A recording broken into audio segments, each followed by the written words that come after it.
The tale. 3 years ago. Hey, Lieutenant! Tahir's at the gate to see you. Says it's important. I look up from my desk to my platoon sergeant. That's what he said last time when he wanted fuel for his trucks. And before that when he wanted plywood for his checkpoints that he ended up selling for a profit. It's always important to that butthole. Take Lucas down there and get the details. Nah, I don't need the terp. Get this. Tahir's speaking English. But he says he'll only talk to you. This was a new development. My platoon and I had been in Iraq for just over 6 months. Manning a tiny outpost of our own, the slice of hell we were responsible for, was a small crap hill of a town called Al-Saniya up Route Tampa, north of Cherkit. Officially, Tahir al-Kazem was a leader of the town's Sawat, basically a neighborhood watch with guns. Unofficially, he ran the place. Before the war, he was an intelligence officer in Saddam's army. He was smart, cunning, and extremely dangerous. He was also a necessary evil, keeping order in his kingdom through guile when possible and force when required. I'd suspected for months that he understood English better than he would admit, but this was the first outward proof of it. For him to wantonly play a card that big, maybe this time what he needed actually was important. Well, Sergeant Troy, I guess you'd better bring him in then. I hardly recognized the man escorted into my office. The brash, confident thug I'd grown used to dealing with is gone, and in his place is a furtive wreck. Tahir takes a seat across from me and accepts the soda Troy offers him. I notice there are dark circles under his eyes, like he hasn't slept in days. His hands are shaking visibly, and he has trouble working the tab on the can. Tahir is terrified. I can't begin to say how much that scares me. Thank you for agreeing to see me, Mulazim Michael. You will be, of course, realizing that I only come to you this way out of grave necessity. His accent is noticeable, but doesn't impede his speech in the least. The man is fluent. Well, past experience aside, it does strike me as pretty odd that you'd suddenly reveal you spoke English to here. Especially after those awkward conversations we had through Lucas about how you didn't speak English. So I figured there was at least a chance it might be worth my interest. Let me guess, your boys need more plywood for their checkpoints. Would that as it was. I suppose I deserve that. I admit I have certainly taken advantage of certain situational realities in the past. His eyes grow hard. But I would ask that you not make jokes at the expense of the dead. I sit up straighter. Are you telling me? All of them, save myself and 3 others 2 nights ago. Tahir, you had more than 50 men. What the hell happened? The broken man continues to face me, but his gaze is far away. Why, just that, Mulazim Michael. Hell happened. It's 4 hours after my conversation with Tahir, and I'm riding shotgun in my mine-resistant vehicle. There are 3 more of my trucks in the convoy, following the Sawat leader in his beat-up pickup truck. All told, I only have 20 of my men, with the other 10 needed back on guard at the outpost. I didn't want to lie to my commander, but I didn't want to get committed either. Telling him I needed reinforcements to go monster hunting just wasn't going to fly. I can only hope that this will be enough. Some of the townspeople had come to Tahir earlier in the week. Kids had started going missing. The only signs were strange marks leading off into the desert, like something huge and heavy was dragging itself among the dunes. They pleaded with him to send his men after the kids, and he complied. Maybe he wasn't quite the bad guy I thought he was. Tahir managed to follow the marks to a natural cave dug into the side of a hill out in the wastes, several miles from even rudimentary civilization.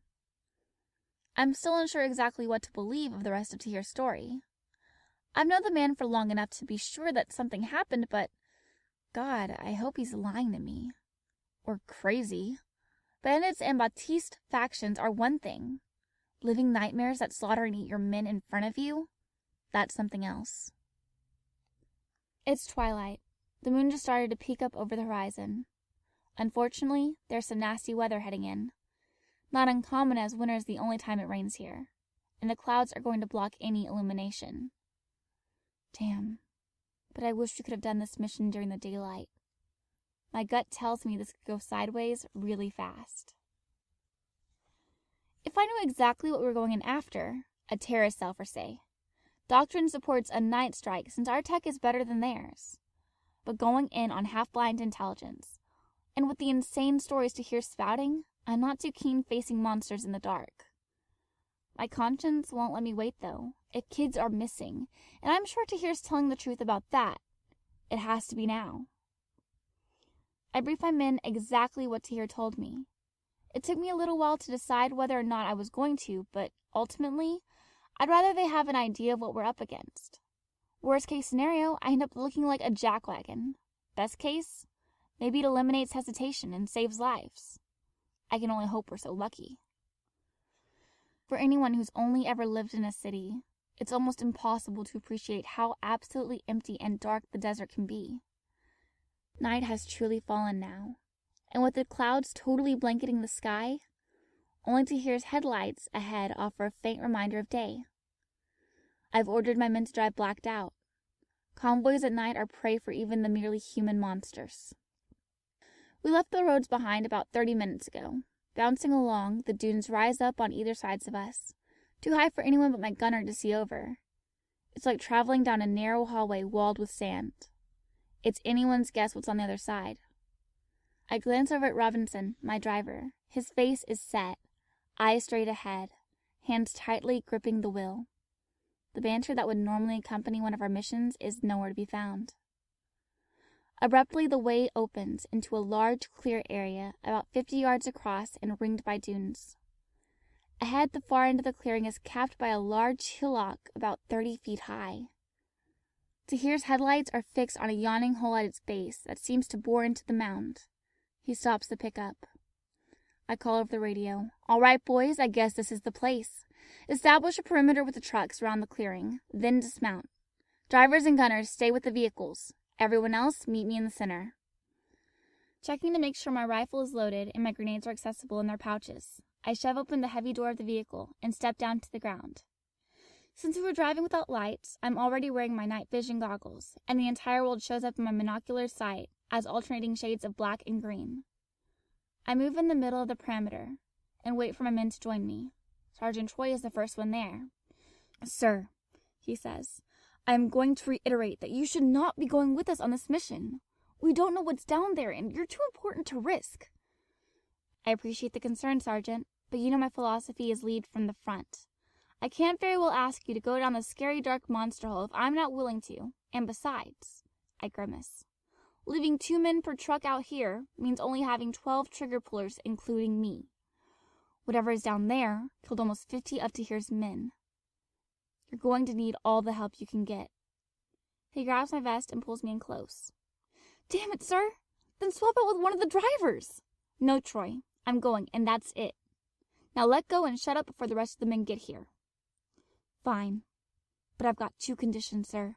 Number 1, lead from the front or not, you let 2nd Squad go first." "Fair enough. What's number 2? "If it starts going south in there, we are pulling your butt out of the fire." "Sergeant, if things go south, I don't think you'll have the chance." Letting go, my platoon sergeant reluctantly backs off. The men have begun to trickle in, so he makes himself busy doing final checks for weapons and gear.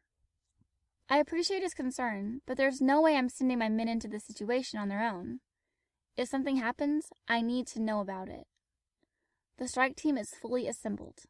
A light rain has begun to fall as I turn to find Tahir standing next to me. "You see the hole there, Mullah Si Michael? It is the mouth of hell itself. I wish you the very best of luck, my friend, and for your safe return. Assalamu alaikum." As he turns to go, I grab his arm. "Oh, I'm sorry, Tahir. I think you have the wrong idea of what's happening here. You're coming with us." If it weren't impossible, I swear I could see him blanch through my goggles. "Ah, but surely you jest. For it is very dark in the cave, and the last thing I would want to do would be to draw attention to your party with a light." He smiles nervously. "And I do not have access to the wonderful equipment you do." "Well, looky here." I hold up a pair of goggles. "I seem to have found a spare set."